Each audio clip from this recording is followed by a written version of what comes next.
Assalamualaikum warahmatullahi wabarakatuh. Lagi hot, diduga ada 1,3 miliar data pendaftaran atau registrasi SIM card di Indonesia bocor dan diperjualbelikan secara bebas di forum online. Ya, tapi nggak usah kaget karena sebenarnya ini bukan yang pertama juga. Jadi sebelumnya itu ada 279 juta penduduk Indonesia datanya juga bocor yang diduga loh ya, meskipun pada berkelit sana sini, tapi ini diduga dari kebocoran data di BPJS ya, tapi masih ya biasa, saling salahkan sana saling salahkan sini kan gitu kan ya.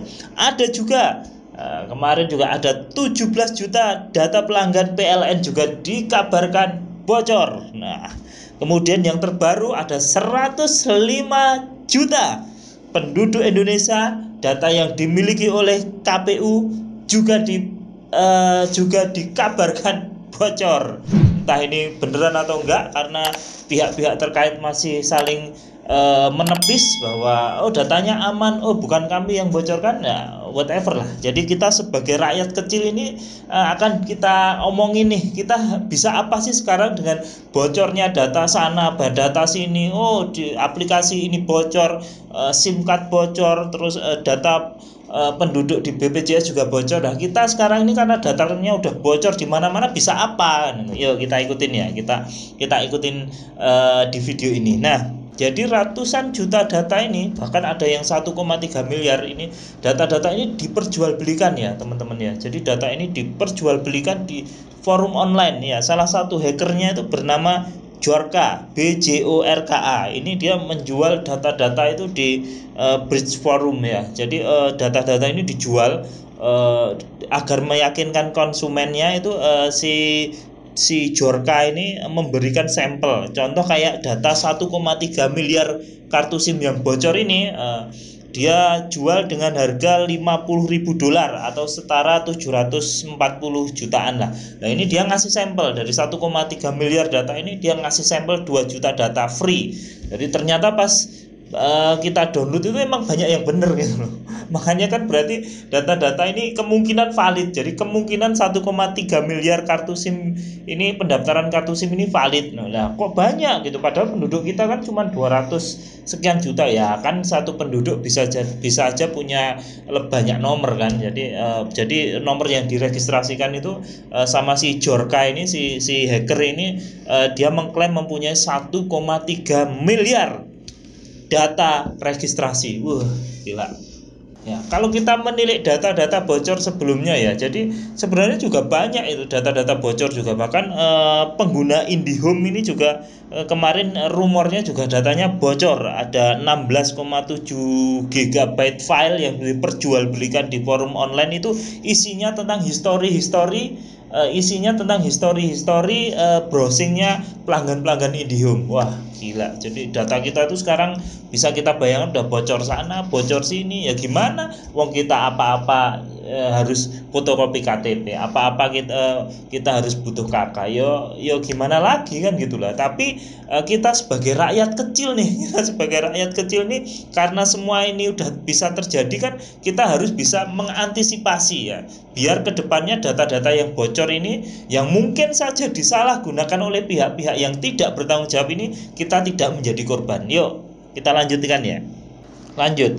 Ya, kita kembali ke bocornya data SIM card ya, yang 1,3 miliar data registrasi kartu SIM card ini. Meskipun banyak pihak menyangkal ya, jadi pihak operator ini menyangkal, pihak Kominfo ini menyangkal, tapi kan ini sudah terjadi kan gitulah. Udah terjadi. Datanya itu dibentuk dikompres dalam bentuk file itu 87 GB. Jadi data-data yang 1,3 miliar kartu SIM ini dikompres, diperjualbelikan di forum itu oleh si Bjorka ini. Jadi hackernya namanya Bjorka ini, sebanyak 87 GB data ya, dengan harga 50.000 dolar atau kisaran 750 juta. Nah, data-datanya ini terdiri kan, kalau kita registrasi itu ada nick, ada nomor telepon, terus providernya apa, terus tanggal pendaftarannya berapa. Nah, Terus banyak orang sing tanya, loh ini kan nggak masalah data-data ini bocor, ini bocor sana bocor sini, ruginya kita apa kan gitu ya.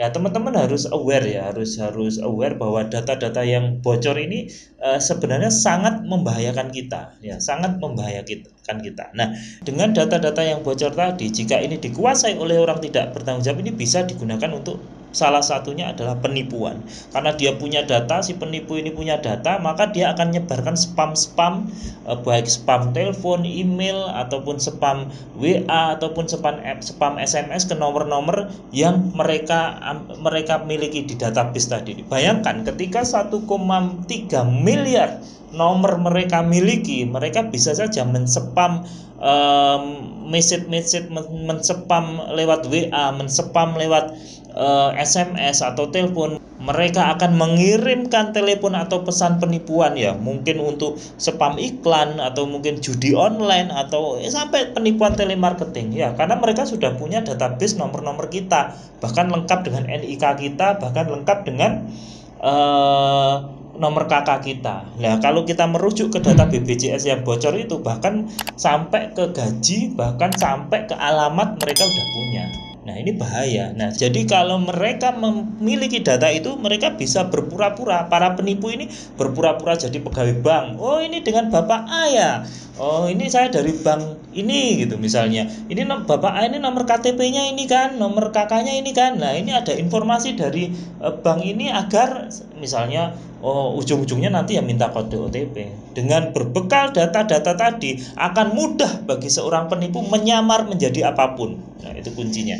Ya, itu bahayanya itu. Jadi penipu ini bisa menyamar sebagai kita, bisa menyamar jadi apapun, karena mereka memiliki data-data yang prudensial tadi kan gitu. Nah, kejahatan lain misalnya juga pengambil alihan dompet digital. Nah, contohnya kita mempunyai misal katakanlah dompet digital GoPay atau OVO gitu.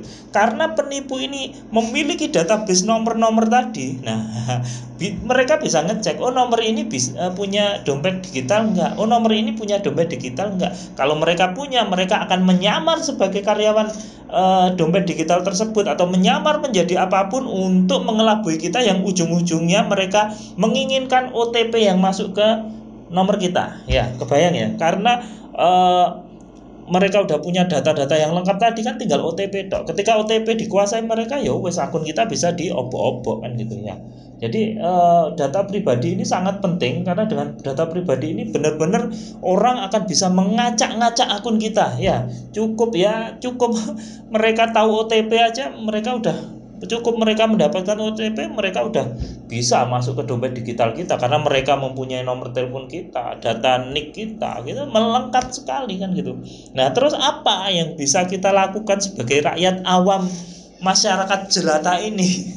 Kan ujung-ujungnya yang jadi korban itu kan ya rakyat ini kan ya, yang ujung-ujungnya jadi korban itu kaum bawah gitu kan ya.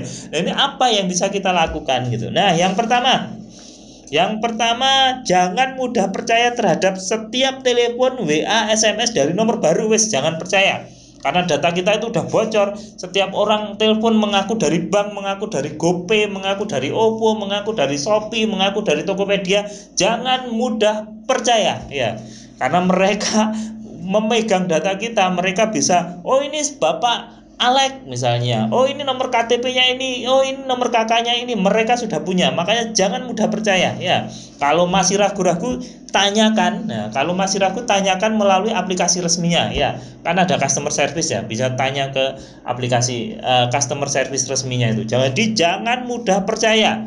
Ya, jangan mudah percaya dengan telepon yang baru dikenal gitu. Apalagi sekarang itu banyak sekali telepon-telepon yang dari luar negeri ya. Jadi +1 Amerika misalnya, +2 itu mana itu? Mungkin Inggris atau apa. Jadi telepon-telepon dari luar negeri, WA telepon dari luar negeri itu banyak, itu hampir rata-rata penipuan ya. Jangan mudah percaya. Anggap semua itu bohong lah. Kecuali kalau kita memang mau mengajukan apa gitu ke aplikasi yang resmi gitu ya. Jadi kalau ada telepon masuk, harus hati-hati ya. Tanda-tandanya apa sih? Jadi tanda-tandanya telepon ini nanti akan mengarahkan kita, jadi ke telepon atau WA yang baru tadi itu akan mengarahkan kita ke link-link yang nantinya ujung-ujungnya menyedot informasi pribadi kita, seperti username, password, kemudian PIN, kemudian OTP. Lah ujung-ujungnya seperti itu penipu itu.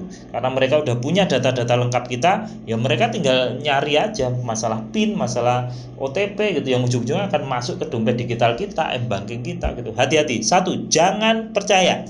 Yang kedua, ganti password.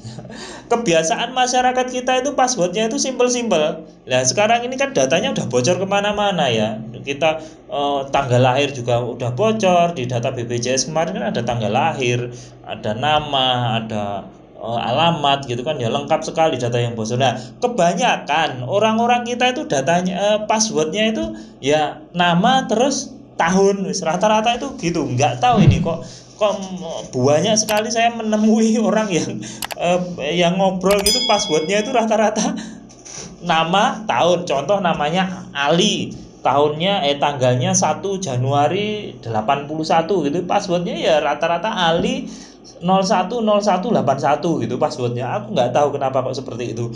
Ganti password jangan berhubungan dengan nama ataupun tanggal lahir ya, hati-hati. Oke, lanjut ya. Yang ketiga, aktifkan verifikasi 2 langkah. Jadi kalau selama ini cuman tidak memakai verifikasi 2 langkah, yo aktifkan. Di video-video sebelumnya udah banyak kita bahas tentang verifikasi 2 langkah. Jadi misalnya kayak Gmail itu biasanya user sama password, sekarang ya tambahlah OTP gitu. Atau misalnya WA, selama ini kalau kita mau pindah ke handphone lain, WA kita pindah ke handphone lain kan cuman butuh OTP, ya tambah verifikasi 2 langkah. Kalau di WA itu ada tambahan PIN, hal-hal kayak gitulah. Jadi tambah verifikasi 2 langkah. Jadi 3 hal tadi harus segera dilakukan, karena data-data kita yang bocor itu belum tentu jatuh ke tangan orang yang baik. Banyakan ya jatuh ke tangan yang orang tidak baik. Kalau orang tidak baik itu bisa memanfaatkan data-data itu dengan maksimal, maka bagi kita yang sebagai orang awam ini akan menanggung bahaya yang luar biasa, seperti video-video seperti yang saya sampaikan di awal video ini. Oke, itu aja ya, mungkin itu aja kita ngomongin masalah data pribadi bocor ini. Mudah-mudahan teman-teman semuanya yang melihat channel ini datanya aman, kalaupun bocor tidak digunakan untuk hal-hal yang negatif ya. Itu aja dari saya. Assalamualaikum warahmatullahi wabarakatuh.